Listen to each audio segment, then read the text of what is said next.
All right, it's been a brutal time for Justin Fields over the past week or so. His name's been in the news because of the whisper campaign that made its way onto the air last week and the pushback by his Ohio State head coach Ryan Day. Pro Day 2 for Justin Fields is coming up next week because there can be no private workouts this year. We're seeing multiple throwing sessions, multiple pro days for some of the top prospects. Mac Jones did it, and now Justin Fields will do it. Kyle Shanahan and John Lynch expected to attend Pro Day 2 for Justin Fields in Columbus, Ohio. Is he still in play, do you think, Chris? We've seen the betting markets change dramatically given the reality that Mac Jones seems to be the guy at number 3. Do you think Fields is still possibly, potentially the guy? Potentially? Maybe. Like, that's where I'd go. Maybe. I would think, like, Mac Jones' name is written down somewhere in San Francisco's facility, at least in pencil at this point, like, as being, like, pick number 3. But Justin Fields is intriguing. I mean, how is he not? And I would think, how is he not intriguing to a guy like Kyle Shanahan? I mean, listen, I hear everybody out there. Everybody's talking about, man, what would Justin Fields look like with those awesome run plays and everything that's designed that Shanahan does, the most creative run game designer in football, where you add Justin Fields to that, a guy that's 230 and runs 4.4 and has got spin moves and can break people's ankles. I mean, that's exciting. And I'm sure that's got Shanahan thinking a little bit. I don't doubt that one bit. So the thing that I think people got to remember here too, Shanahan's going to have a pretty good feel for these quarterbacks despite what the workout looks like. And, of course, he's going to go see Justin Fields so he could see it in person and do all that. But, John Beck, right, who's coaching Fields and Wilson and I'm missing another quarter, Trey Lance, he played for Shanahan. There's a relationship there. I would bet you Shanahan has talked to Beck a number of times about these quarterbacks a little bit, to pick his brain and just see where they're at and all those things too. So he didn't get to go to the last one. It's good to go see this one. I still think it's Mac Jones, but he's going to make sure he really gets an up-and-close personal look at all these guys because they're all talented. There's someone I know who is a former assistant coach, and I don't want to go any farther than that, disclosing identities, who is convinced the Jets are taking Fields at 2. Don't know why. Only person that I've heard from who would whisper Fields to the Jets at 2, not Zach Wilson. But that would be something if that happened, especially given what Joe Douglas said the other day when asked about Steve Young's belief that Wilson is the guy. You can't create the impression it's going to be Wilson and then do the switcheroo because you're going to have a certain segment of the fan base that's ready for Wilson. And then you know how those Jets fans are. Wait a minute, we were ready for Zach Wilson. We already pre-ordered the Zach Wilson jerseys, and now it's going to be Justin Fields. So it would stun me if it happened. But if it would happen, let's just say it would. Then you got Mac Jones and Zach Wilson at 3 available for the 49ers. It's a no-brainer. That's a no-brainer. It's gonna go Zach Wilson. It'll go Zach Wilson. I just, listen, I don't expect any of that to happen. I don't think Justin Fields or Trey Lance are top 5 picks, as you've heard me say before. But I would think a guy like Shanahan would love Zach Wilson. I would. I mean, I've had enough conversations again about him and quarterbacks and all those things. And you heard the comments he made after you saw Josh Allen this year. I know he's always viewed Aaron Rodgers as special and all that. And again, I would think he sees Zach Wilson as similar to being one of those type of guys that can just create on his own and make unbelievable throws and do that. So, yeah, I would think that would then push Mac Jones into, I don't know where he'll end up going at that point. And that would be interesting, certainly. But I would be shocked if that's the case. I really would be. And I'd be shocked if the 49ers is not Mac Jones at 3 after Zach Wilson, the Jets at 2. And then it's going to be interesting after that because, again, I don't know where these last 2 quarterbacks are definitely going to fall after those top 3 picks. And, again, we're on this topic because Justin Fields is working out next Wednesday. Kyle Shanahan and John Lynch expected to be there.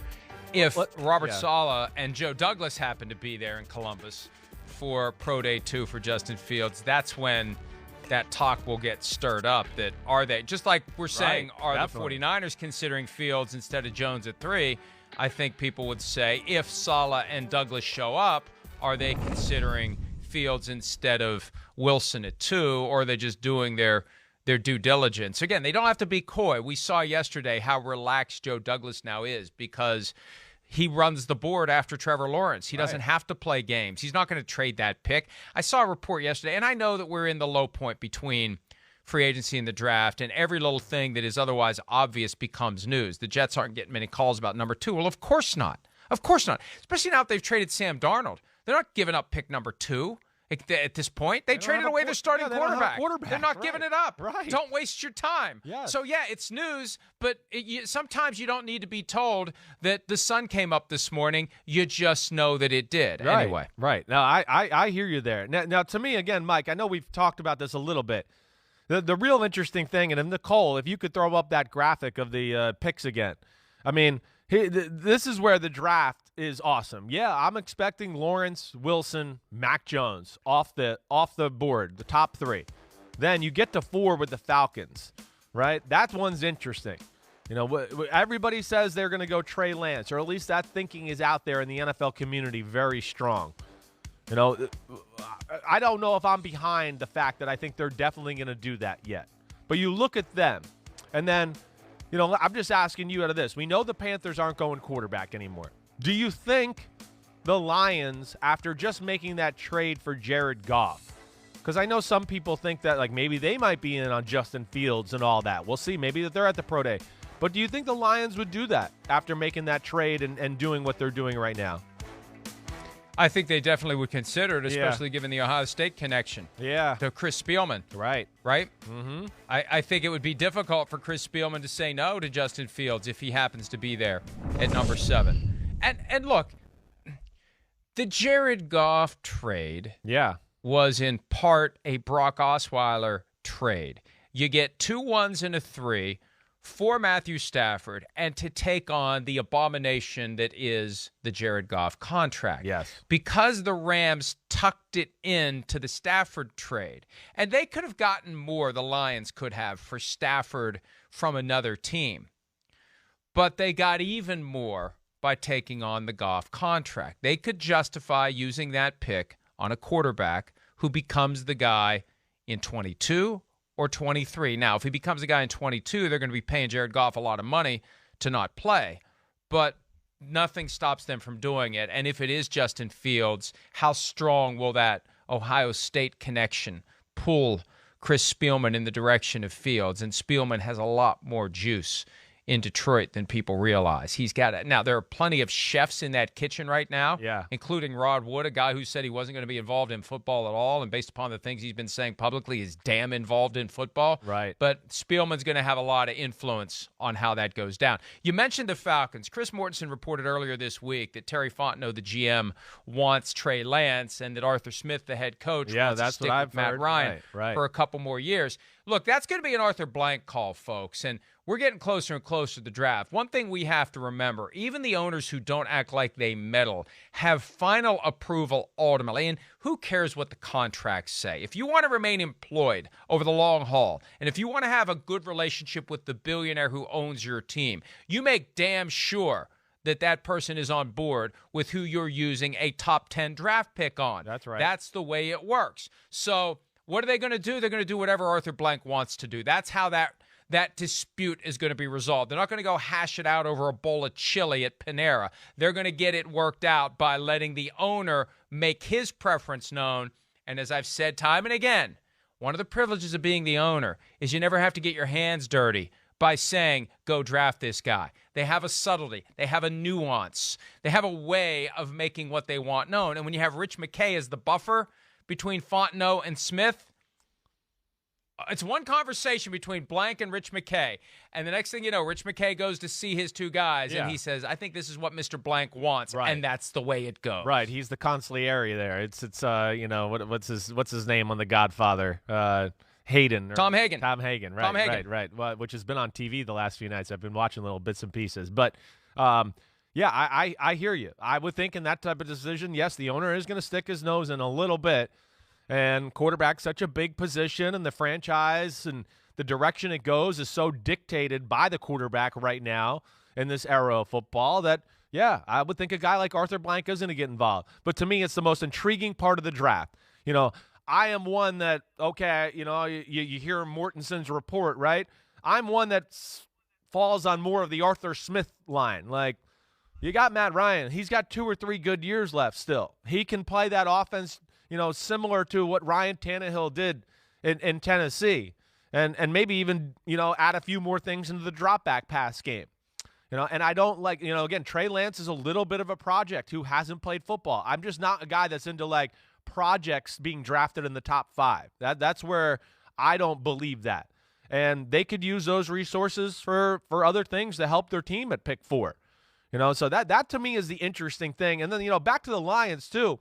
You know, the Jared Goff thing, I mean, they restructured his contract, right? So that's one too where I'm not buying it. I'm not buying the quarterback thing. And that's to me where the draft is going to get really interesting. If Lance doesn't go to 4 and Fields doesn't go to the Lions at 7, you know, where are they going to go? I think is going to be the most fun part of the draft, and who makes the move and what happens after that, I don't know. But I still think that's a big question. Even though the Lions restructured Goff's contract, I don't have the details in front of me. Restructuring just means he's still getting his money, and they took on an albatross of a contract. There are millions, like $45 million, fully guaranteed, most of which has no offset tied to it. So if you cut him, you don't get dollar for dollar credit for a lot of the stuff that he's due to make over the next 2 years. No, yeah, it really was a horrible contract. Oh, it is. I got some of it just in front of me just to let you know. Like if they cut him this year, of course, and that's not going to happen. It'd be $40 million dead money. Next year, it's 30.5 as far as dead money is concerned if they were to do it after the 2022 season. So that's and there's a difference between the cap charge you take, I know, and money you still have to spend. Right. Money. It's one thing to say we got to find a way to take this cap hit. We've already spent the dollars. It's another thing to say we still got to pay this guy to not be on the team. That's part of the cap charge that we're taking. And I think with Goff, a big part of it is going to be money you still have to pay out to the guy. But if you take a project, I don't know. I think Lance may be more of a project than Justin Fields. But regardless, if this is your answer for the next 15 years and you can bring him along slowly, and you're in a division where they saw Aaron Rodgers sit the bench for 3 years and then become one of the best quarterbacks of all time, they could justify putting Justin Fields on the bench for a couple of years. And they got all those extra picks in future years that they can use to put pieces around him if they choose to ultimately do it. And it's funny with Matt Ryan. Like, he's got 1 or 2 good years left in him. He's not in his 40s. I know. He's mid-30s. I know. I mean, that's at least. He's like the Willie Nelson of football. He's been an old man for 10 years. He's still got plenty of football left in him. He does. I mean, again, you know, right there towards still one of the 10 best quarterbacks, right on the edge, number 11. I mean, number 11, as we've talked about. I mean, yeah. I mean, he number is. 11. You could still win lots of football games, and I still think Matt Ryan can take you to the promised land if he's got a team around him and it's done the right way. So, that's where I don't agree with quarterback at 4. I don't. You know, the Falcons do have some difference-making type players on their football team, and if they could add a little depth, and, you know, like we've seen, they've been killed by injuries the last 2 years. They could be one of those teams that pops up this year, and we go, whoa, here, the Falcons are back a little bit here. Let's go, baby. Hi, I'm Mike Tirico, and thanks for watching. Make sure to hit subscribe for the latest news and highlights from NBC Sports.